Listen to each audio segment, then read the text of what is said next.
ARD daily life मध्ये आपलं स्वागत आहे। शेतकऱ्यांचे आणि महिलांचे विशेषतः देवाभाऊ असलेले देवेंद्र फडणवीस साहेबांचा 22 तारखेला वाढदिवस होता। मी आपल्या नांदेड उत्तर जिल्ह्यातर्फे भोकर विधानसभेतर्फे अशोक चव्हाण साहेब, श्री जयंताई आणि संपूर्ण भारतीय जनता पार्टीच्या वतीने ईश्वर त्यांना उदंड आयुष्य द्यावं, उत्तरोत्तर त्यांना राजकीय, सामाजिक आणि कौटुंबिक यश मिळो अशी प्रार्थना करतो, ईश्वरचरणी आणि शुभेच्छा देतो। आणि आज त्यांच्या वाढदिवसानिमित्त आयोजित केलेली आम्ही आपल्याला दिलेली आहे आणि काही दिवसात आपल्या खात्यामध्ये पैसे येतात।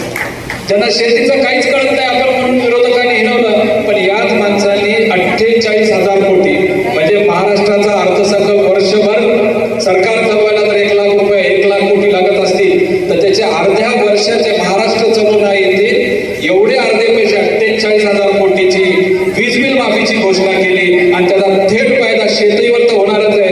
ग्रामीण म्हणजे आपल्याला वीज बिल भरावं लागले नाही तर ते पैसा ग्रामीण मार्केटमध्ये येणार आहे आणि त्यातून ग्रामीण अर्थव्यवस्था सुधारणार आहे। शेकडो निर्णय घेतले, मराठवाडा ग्रीड असू द्या, आमचे सगळे रस्ते असू द्या, आमचे पाणी असू द्या, जलयुक्त शिवार। जन्मदिन निमित्त आपण रक्तदान शिबिर, नेत्र तपासणी, कॅन्सरचे ऑपरेशन या सगळ्या गोष्टीसाठी व्यासपीठावर उपस्थित चैतन्यबाबू देशमुखजी, किशोर देशमुखजी, वैशालीताई देशमुखजी, धर्मराज देशमुखजी, नगरराव भागेजी, नासिर खानजी, वर्षाताई भटाळजी, प्रवीण मोलेजी, दिगंबर टिपसेजी, बालाजी बच्चेवारजी, मधुर कदमजी, बाबूराव लगडेजी, भंडारेजी, व्यासपीठावर उपस्थित सर्वच मान्यवर आणि इथे आदमपूर शहरातल्या सर्वच नागरिकांना मनापासून नमस्कार करते। आपल्याला अतिशय सुंदर मार्गदर्शन किशोर देशमुख साहेबांनी केलेलं आहे आणि मुख्यमंत्री साहेबांची प्रशंसा कितीही करावं ती कमीच आहे, कारण त्यांनी जेव्हापासून महाराष्ट्राला हातात घेतलेलं आहे, विकसित महाराष्ट्र जे स्वप्न त्यांचं आहे नक्की ते साकार होताना आपल्याला दिसत आहे। आपण विविध ठिकाणी बघू शकतो, इन्फ्रामॅन त्यांना म्हटलं जातं, डेव्हलपमेंट होत आहे, प्रगती होत आहे।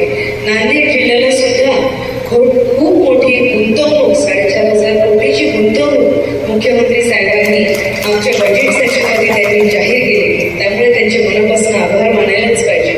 आणि जसं आपण म्हटलं, रक्तदान हा सर्वात श्रेष्ठ दान असले जातं। कन्यादान आणि रक्तदान हे 2 दान जे सर्वात श्रेष्ठ समजले जातात। त्यामुळे आज जे कोण रक्त आपलं दान करणार आहे नक्कीच ह्याला चांगल्या गोष्टीसाठी उपयोग होणार आहे आणि मुख्यमंत्री साहेबांचे परत एकदा मनापासून आभार मानते। आपले किशोर देशमुख साहेबांचे सुद्धा मनापासून आभार मानते। अतिशय सुंदर कार्यक्रम त्यांनी हा नियोजन केलेला आहे, दरवर्षी हा कार्यक्रम घेतात ते। पूर्ण पदाधिकाऱ्यांची टीम सर्वांना शुभेच्छा देते आणि थांबते। जय हिंद, जय महाराष्ट्र।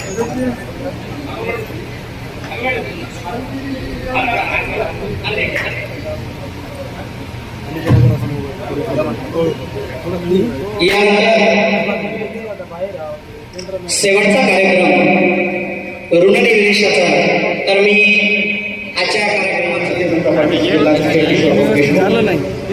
जनता पार्टीचे प्रदेश कार्यकारिणीचे उपाध्यक्ष